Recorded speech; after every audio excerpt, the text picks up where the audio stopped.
Welcome back. We're going to start our second segment today on campaign finance reform. We're again joined by our rock star, Peter Wallison, author of Better Parties, Better Government. And for those of you that joined us during the first segment, what we did is, I don't know if demystify is a little too strong here, but the average person doesn't like campaign finance. They don't like how they think it affects the system. But Peter and his partner, Joel Gora, they've drilled down and they've pushed past this veneer of what the average person may think is the problem with campaign finance reform, and they've taken this to a whole new place. What they're focusing on is the element of competitiveness, how you get better candidates to run for office, and this whole notion of the fact that the campaign finance laws are basically driven to protect the incumbents. And we analyze on the first show how that happens and why the system has really inured to the benefit of the incumbents. What we promised to talk about today are some of the solution sets, because the book does a really nice job, I think, of drilling down and explaining some available solutions and perhaps how to get there. Maybe a better place to start, though, is to talk about some of the solutions that aren't solutions. Mm-hmm. For instance, people think, well, if we got the money out of it and government just paid for it, or people did this voluntary contribution thing, and we took the bad money and just pushed it back over there, everything could be okay. But I think your book does a nice job of explaining that's probably not going to solve the problem. No, it will not solve the problem. In fact, it's probably likely to make the problem worse. What we saw with campaign finance reform beginning when it began in 1974 was that, and incidentally, it was originally introduced as a response to what happened in Watergate. Right? It was supposed to really clean up the act in Watergate. Let's go back to Watergate. These were part of the Watergate reforms. Okay. But what it did was, and this is important for your question, what it did was restrict the amount that candidates could spend on election. There are two parts to the whole campaign finance issue. One is contributions, and the other is expenditures. And what the so-called Watergate reforms, the amendments that were adopted in 1974 did was say candidates can only spend a limited amount on their campaigns. If they take the public money? No. Oh, in general, okay. They could only spend a certain amount on their campaigns. Now, if you want to think of an incumbent protection provision that is the most powerful, it would be that, because the only way that a challenger has a chance to defeat an incumbent is by spending money, so he or she becomes known to the voters. Here's the Reform Congress in 1974 trying to reform the finance campaign laws. They provide that one of the restrictions that they're imposing is that no one can spend more than a certain amount on the campaign. Sounds even-handed, of course, because it applies to both candidates and challengers, but when you think about it, you can see what a tremendous benefit it is for incumbents, because they're already known. Their name recognition is there already. They already are known. So the franking privilege you talked about and everything else. And they have an office in the district, and they have they have staff in Washington that helps them out. All of those things are fine. We wouldn't challenge those things. It's important for the candidate, the incumbent, to have a way to communicate with his or her constituents. So all that's fine, but it does amount to tremendous benefits for incumbents. And what does Congress do the first time it has an opportunity to impose reform? It says you can only, you're limited in the amount that you can spend on your campaign. It was a very small amount. I think it was something like $70,000 would be the total amount that anyone can spend on a campaign. Well, fortunately, when that got to the Supreme Court struck it down. They said, look, we can understand limits on contributions because, all right, it might look as though when a candidate is receiving a lot of money from a special interest of some kind, that there's some corruption going on here. So if you're trying to prevent corruption, we can affirm limits on contributions. But limits on expenditures, we can't affirm that, because that would make it very difficult for anyone ever to defeat an incumbent. Okay. It's already difficult enough, said the court, to impose a limit on expenditures would be the worst thing that would happen here. So this is one of the reasons why I and many, many other people are very concerned about the government providing the financing for campaigns, because who is making that law? It's Congress.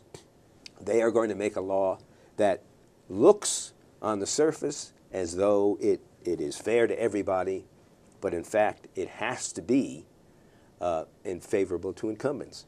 If they say, for example, well, the government will provide for each candidate $300,000 to run in a congressional district. Fair, right? $300,000 for the government, for the incumbent, $300,000 for the challenger. Well, that's not exactly fair, because the incumbent already has tremendous advantages that I outlined before. So, although it has a facial appearance of fairness, it actually turns out to be incumbent protection. So the whole idea that government might provide the financing is on its face favorable to incumbents. And then there's the First Amendment question. And in the first segment here, we talked about the fact that the real purpose of the First Amendment, it's important for a lot of things, but the real fundamental purpose that the founders must have had in mind was the voters should get as much information as they can possibly get before the elections. The incumbents don't want that, but that's what the founding fathers seem to want. And so if we are really observing the policy that is underlying the First Amendment to our Constitution, we would make sure that as much money can be spent on campaigns as is necessary, as seen by the people involved in the campaigns, to achieve office. Don't you have another problem with these government finance options with some of these incredibly wealthy candidates that are coming on board now, and they have the right to spend their own resources, correct? Mm-hmm. You can't limit a person's willingness to spend money on their own resources. That was another, I'm glad you raised that, because this is a beautiful little story.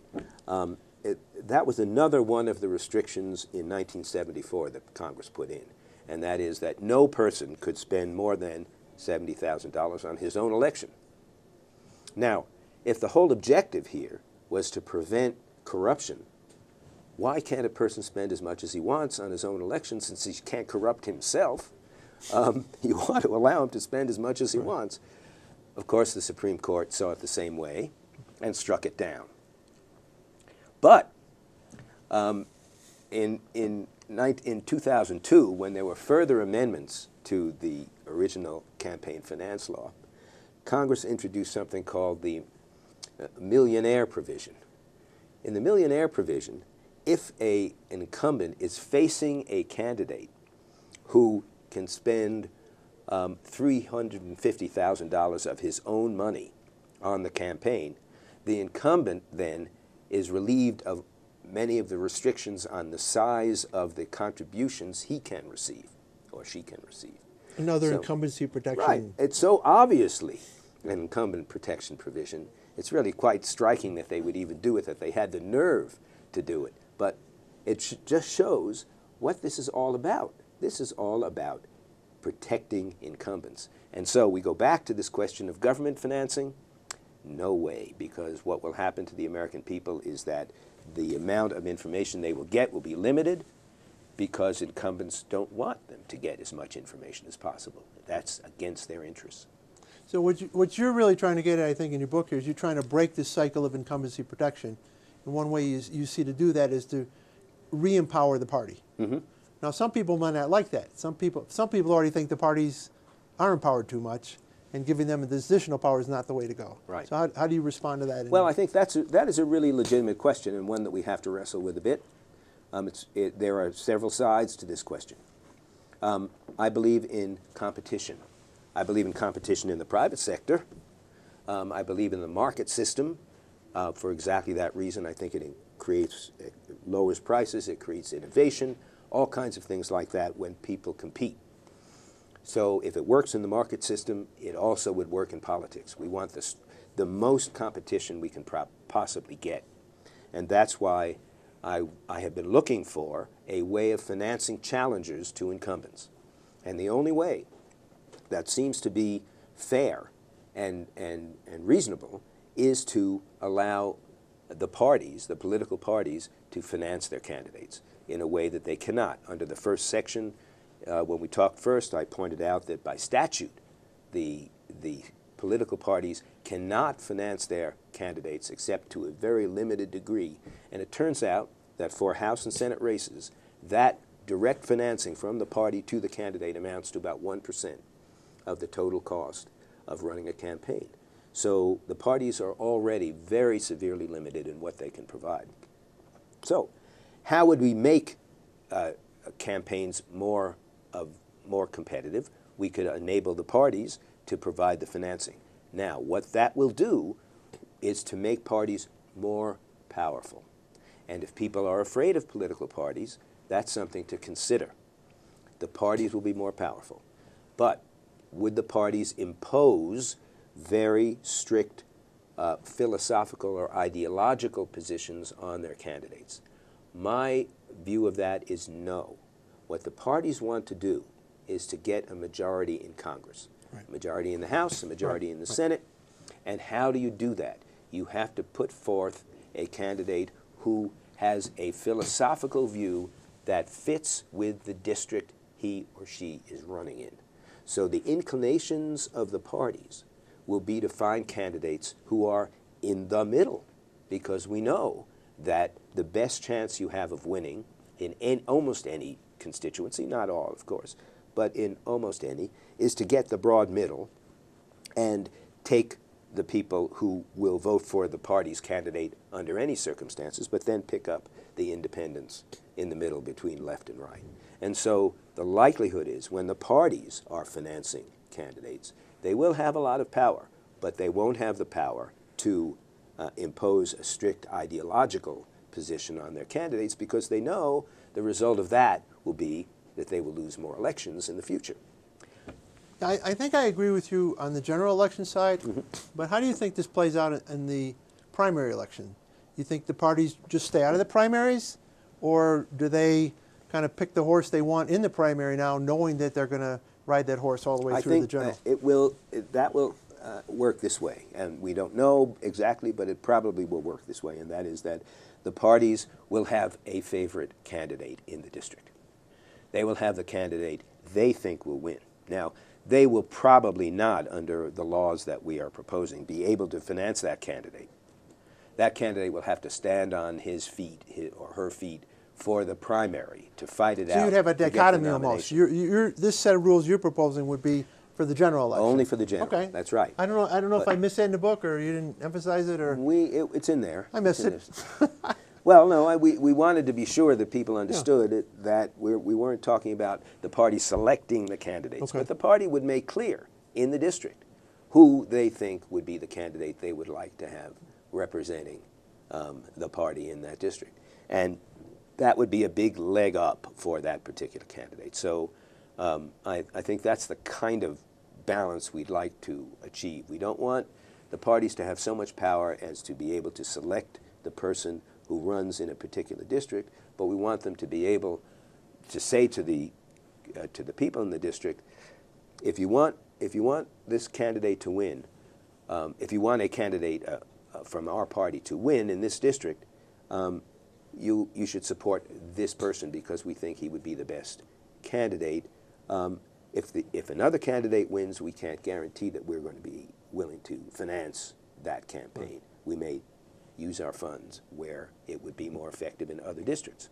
So that's the kind of balance that we have to reach. It's a difficult balance, but it does prevent the parties from becoming too powerful. If the parties become so powerful that they can attain control over the candidates completely, then I think that would be a negative element. Well, I think, as you said, if you differentiate the primary from the general, that might do it for you. What I like about what you're doing here and proposing, and you've talked about it again, is the things that are broken in the system. Part of them comes down to the fact that because of incumbency protection, we have too many congressional seats where there is no competition at all. Right. In fact, we had a guest on an earlier show who said that in the next election, they're predicting there could be as few as 30 contested congressional seats. So it's 30 contested seats out of 400 some. Right. That's not appropriate. Right. And the other thing I think I agree with you on entirely, if you have your system in place, the discussion is going to head towards the middle.